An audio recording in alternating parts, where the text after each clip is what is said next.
ایک ویڈیو میں دیکھ رہا تھا، اس میں تھا کہ جب ہم موبائل یوز کرتے ہیں نا تو ظاہر ہے اس طرح جب یوں کر رہے ہیں موبائل یوز کہیں بیٹھ کے، تو ہمارے جو سپائن ہے نا یہ پیچھے یہاں اس پہ اتنا بوجھ ہے جتنا ایک 8 سال کا بچہ اگر آپ کے پیچھے بیٹھ جائے تو وہ ڈالے گا، اتنا بوجھ آتا ہے سپائن پہ. اب جو بندہ 2 گھنٹے اس طرح بیٹھا ہے نا مطلب دن میں، تو سوچے اس کے سپائن پہ کتنا زیادہ بوجھ پڑ رہا ہے. اور اس کے پھر ظاہر ہے بہت سے افیکٹس آتے ہیں، فزیکل افیکٹس. جوانی میں کمرے رہ رہی ہیں آج کل یوتھ کی. تو پھر ایک چیز ہوتی ہے مایوپیا. مایوپیا شارٹ سائٹڈنس کو کہتے ہیں. 1970 میں 20% امریکنز کو مایوپیا تھا. مایوپیا بہت کامن ہے، شارٹ سائٹڈنس. قریب کی چیز دھندلی نظر آتی، دور کی چیز ٹھیک آتی ہے، قریب کی چیز صحیح نظر نہیں آتی ہے. آج 80% امریکنز کو مایوپیا ہے. 80% امریکنز کسی نہ کسی شیپ کا، اینک نہیں لگاتے، ضرورت نہیں محسوس کرتے، لیکن مایوپیا ہے. کیونکہ ظاہر ہے جب اس پوسچر میں آپ بیٹھیں گے تو یہ چیزیں تو آئیں گی. اور پھر 93% people aged 18 to 29 they use mobile phone as a tool to avoid boredom. یعنی مقصد کے لیے نہیں کرتے، وہ اس لیے یوز کرتے ہیں. 93% انہوں نے ایک سروے کیا جس میں فائنڈ آؤٹ کیا کہ 93% یوتھ 18 سے 29 سال کی وہ موبائل بورڈوم کو اوائڈ کرنے کے لیے یوز کرتے ہیں، کسی خاص پرپز کے لیے یوز نہیں کرتے. کیونکہ وہ کہتے ہیں ہم بور ہو رہے ہیں بہت زیادہ. اور بور ہونے کی وجہ میں نے آپ کو بتا دی کہ ہمارا برین ہارڈ وائرڈ ہو چکا ہے نوولٹی کا، نئی نئی چیزوں کا. اب ہمیں لطف دیتی ہی نہیں عام انفارمیشن، ہمیں بہت ہی ایکسٹریم فارم آف انفارمیشن چاہیے. جیسے ڈرگ ایڈکٹ کو بہت ہی کوئی نئی ڈرگ چاہیے، اس لیول کو ریچ کرنے کے لیے جو اس کے ڈوپ سینٹرز نے بنا دیا. یہی معاملہ ہمارے برینز کے ساتھ ہو رہا ہے. اوکے. اور اٹینشن کی میں نے بات کی. اٹینشن ڈیفیسٹ ڈس آرڈر بہت کامن ہے، ٹھیک ہے. ہمارے نوجوانوں میں نارسسزم کی وجہ سے اپریسیشن بہت چاہیے، بہت زیادہ چاہیے. اپریسیشن نہیں ملے گی ڈپریس ہو جاتے ہیں، اور خودکشیاں بھی ہو رہی ہیں بہت زیادہ. اللہ معاف کرے، انڈیا میں بہت زیادہ ہے. مسلمان تو پھر فلسفے کی وجہ سے ابھی تک بچے ہوئے ہیں کہ کچھ نہ کچھ فلسفہ ہے، لیکن ان کے پاس تو فلسفہ گیا، چھین لیا. ایتھزم نے ان سے فلسفہ چھین لیا زندگی کا گوروں سے. انڈین بھی کہاں وہ اپنے ریلیجن کو فالو کرتے ہیں، ان کے ریلیجن پہلی تو بات مطلب اتنا کچھ تھا ہی نہیں. لیکن چلو گاڈ کا کوئی نہ کوئی ٹوٹا ہوا کنسیپٹ تو تھا، وہ بھی گیا ہاتھ سے. تو اس کا رزلٹ آپ کے سامنے. جاپان ڈپریشن ریٹ سب سے زیادہ جاپان میں، جس کی دنیا کی اس وقت ٹاپ کی ٹیکنالوجی پلس اکانومی بھی کہہ لیں، Japan one of the top ہے. لیکن یوتھ میں ڈپریشن آگ کی طرح ہے وہاں. پڑھ لیں گوگل پہ جا کے. پارلیمنٹ میں اس لیول پہ ڈسکشن ہوتی ہے کہ ہم اپنے بچوں کو خودکشی سے کیسے بچائیں. یہ جاپان کے پارلیمنٹ میں ڈسکشنز ہوتی ہیں کہ ہم کیا کریں. سمجھ نہیں آ رہی ہمیں، ہماری جنریشن ختم ہو رہی ہے، شادیاں نہیں کر رہے. 52% عورتیں یو کے کی اس بات کی قائل ہیں کہ شادی کی کوئی ضرورت نہیں ہے. اور اسی کنٹری سے ملالہ یوسفزئی کا بھی بیان آتا ہے کہ شادی کی ضرورت کیا ہے، پارٹنرشپ کرو. پارٹنرشپ تو مرد کے لیے ڈریم ہے.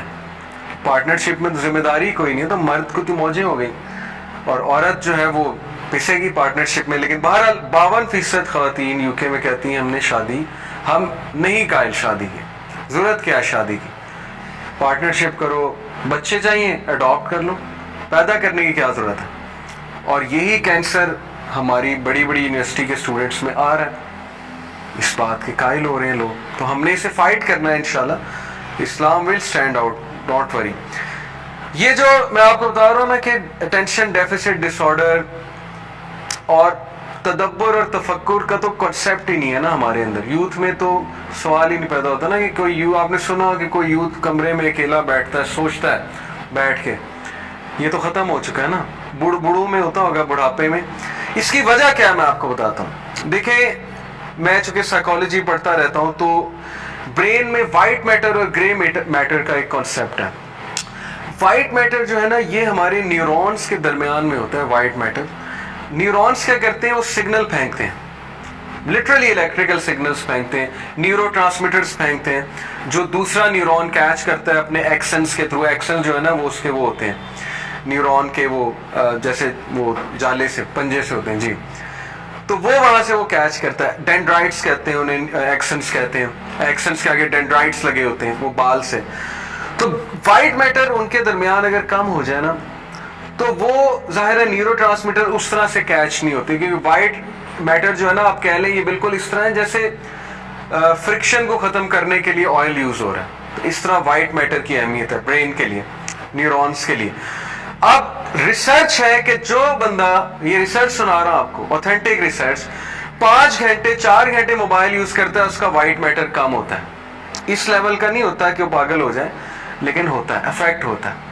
اب وائٹ میٹر کم ہونے سے کیا ہمارے برین پہ فرق آتا ہے کہ آپ کی انالیٹیکل ایبلٹی, آپ کی ایبلٹی ٹو سی کانسیکوینسز یہ کم ہو جاتی ہے. ہم دیکھتے ہیں نا کہ فولش حرکتیں, مطلب ایسے رسک لینا, ایسی چیزوں میں ٹانگ اڑا دینا کہ بندہ دنگ رہ جاتا ہے کہ یار ان کی عقل کہاں گئی ہے. لیکن نہیں, کرنا ہے تھرل کے لیے, چل کے لیے, یا بس کرنا, کیونکہ انالیٹیکل ایبلٹی فارغ ہو چکی, کانسیکوینسز نظر ہی نہیں آ رہے کہ یار اللہ کانسیکوینسز دکھا رہا ہے قرآن میں کہ جو تم کرو گے اس کا تمہیں بھگتنا پڑے گا. یہ کانسیکوینسز دیکھنے کی ایبلٹی کا تعلق پری فرنٹل کورٹیکس سے.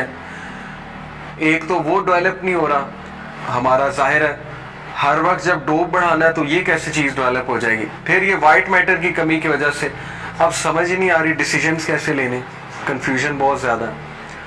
یہ اس لیے یہ آپ یہ نہ سمجھے کوئی ایگزیجریشن کر رہا ہوں میں یہاں پہ بیٹھ کے پھڑے مار رہا ہوں انٹرنیٹ پہ مشہور ہونے کے لیے کہ یہ تو عجیب و غریب ریسرچز, یہ ریئل ریسرچز ہیں. اس لیے گوروں کو پریشانی لگ گئی ہے, آپ کو پتہ نہیں ہے, وہ اپنی یوتھ کو 30 دن کے لیے جنگلوں میں لے جا رہے ہیں کہ یہ تو تباہ ہو جائیں گے, برباد ہو جائیں گے, ان کو نکالو اس چیز سے. انہوں نے ریئلائز کر لیا, کیمپس لگتے ہیں ان کے, 30 دن کیمپنگ کے لیے لے جاتے ہیں وہ کہ ان کو ذرا جو ڈوپ سینٹرز ہیں وہ ڈائلیٹ ہو چکے ہیں, ان کو ہم خالی کریں ان کے ڈوپ سینٹرز کو, کیونکہ ریسرچ انہیں بتا رہی ہے کہ آپ کی جنریشن تباہ ہو رہی ہے, برباد ہو رہی ہے, آپ کی جنریشن ختم ہو جائیں گے, یہ لیڈرز نہیں پیدا ہوں گے اس جنریشن سے, شادی نبھانے والے نہیں پیدا ہوں گے اس جنریشن میں. ہمیں بھی ریئلائز کرنا ہے, اس لیول پہ بات کرنی ہے, ہمیں ڈرانا ہے. سیدھی سی بات ہے, جب تک ڈر نہیں لگے گا کیسے ہم جو ہے وہ سیدھا ہونے کی کوشش کریں گے. تو اس لیے الارمنگ سچویشن ہے, بہت الارمنگ سچویشن. ہم سمجھتے ہیں کہ سب ٹھیک ہے, ہاں اس حوالے سے سب ٹھیک ہے کہ کوالٹی آف لائف ہم انجوائے کر رہے ہیں, ان دا سینس کہ پیسے بھی کما رہے ہیں, کھانے پینے کو بہت اچھا ہے, لیکن جو اندر بیڑا گرک ہو رہا ہے سول کا, مائنڈ کا, اس سے بڑے کم لوگ واقف ہیں. اور پتہ انہیں تب لگتا ہے جب مڈ لائف کرائسس آتا ہے, 35 سال کی عمر میں جا کے, جب اتنا برا ہٹ ہوتا ہے بندہ, اتنا برا ہٹ ہوتا ہے کہ یار میں پیچھے کرتا کیا رہا ہوں. اس لیے ہم آپ کو مڈ لائف کرائسس سے بچا رہے ہیں کہ 35 سال تو ریچ نہیں ہوئی موسٹلی آپ میں سے لوگوں کی, تو یہ نہ ہو 35 سال میں اتنا برا ہٹ ہو. یہ ایک ٹرم ہے مڈ لائف کرائسس, گورے اس ٹرم ضرور گزرتا ہے, ہر گورا مڈ لائف کرائسس سے گزرتا ہے جب اس کو ریئلائز ہوتا ہے کہ یار میں نے یوتھ میں کیا کیا. تو نبی صلی اللہ علیہ وسلم نے پہلے ہی اس سے بچنے کا بتا دیا ہے کہ 5 چیزوں کا ایڈوانٹیج لے لو اس سے پہلے کہ 5 چیزیں آئیں. کیا کیا؟ شباب, اپنی جوانی کا فائدہ اٹھا لو اس سے پہلے کہ مڈ لائف کرائسس آئے, بڑھاپا آئے. اپنی صحت کا فائدہ اٹھا لو اس سے پہلے بیماری آئے.